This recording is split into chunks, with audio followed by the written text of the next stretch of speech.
বাসটা কিছু দূর যাওয়ার পর একটা অ্যাক্সিডেন্ট হয়, সামনাসামনি মুখোমুখি বাসটা অন্য একটা বাসের সঙ্গে অ্যাক্সিডেন্ট করে। যখনই বাস সামনাসামনি অ্যাক্সিডেন্ট করে তো বাসের যাত্রীরা সামনের দিকে সব হুড়মুড়িয়ে পড়ে। কথায় আছে ভগবান যা করে ভালোর জন্যই করে। আজকে আমি আপনাদের সাথে একটা রিয়েল স্টোরি শেয়ার করব। দাদাটির নাম হচ্ছে প্রবীর দা।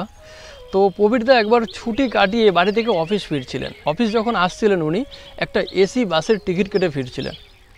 তো ওই বাসে পরস্পর দুটো সিট থাকে, একদিকে থাকে তিনটে সিট। এরকম বাসের একটা ফাংশন ছিল। পুরো বাসে 12-14 জন লোক ছিল, খুব বেশি লোক ছিল না। মানে সব সিটেই আগে থেকে পেছন পর্যন্ত একজন করে দুজন করে বসেছিল, একদম পুরো ফাঁকা বাস।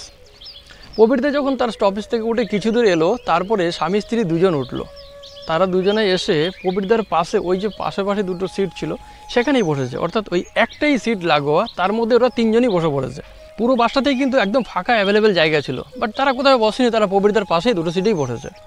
বাসটা কিছু দূর যাওয়ার পর একটা অ্যাক্সিডেন্ট হয়, সামনাসামনি মুখোমুখি বাসটা অন্য একটা বাসের সঙ্গে অ্যাক্সিডেন্ট করে। যখনই বাস সামনাসামনি অ্যাক্সিডেন্ট করে তো বাসের যাত্রীরা সামনের দিকে সব হুড়মুড়িয়ে পড়ে, যাতে প্রায় 2-1 যাত্রী মারা যায়, ড্রাইভারও সম্ভবত মারা গিয়েছিল। কিন্তু প্রবীরদার নাকটা ফেটে গিয়েছিল, হসপিটালে ভর্তি হয়েছিল, বাট নাক ফেটেছিল, কপালে হালকা চোট লেগেছিল, তাছাড়া কিছু হয়নি।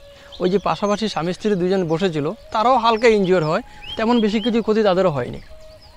এটা আপনি লাক বলবেন না তো কী বলবেন? পুরো বাসে কিন্তু স্বামী স্ত্রী যে কোনো জায়গায় বসতে পারতো।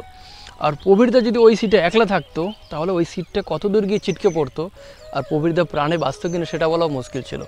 কারণ সেই ঘটনায় কয়েকজন মানুষ প্রাণে মারা গেছিলেন আর অধিকাংশ মানুষ আহত হয়েছিল। তো এই জন্য বলে ঈশ্বর যা করে ভালোর জন্যই করে। তো এটাকে আপনি লাক বলবেন না তো কী বলবেন? ভালো থাকবেন সবাই।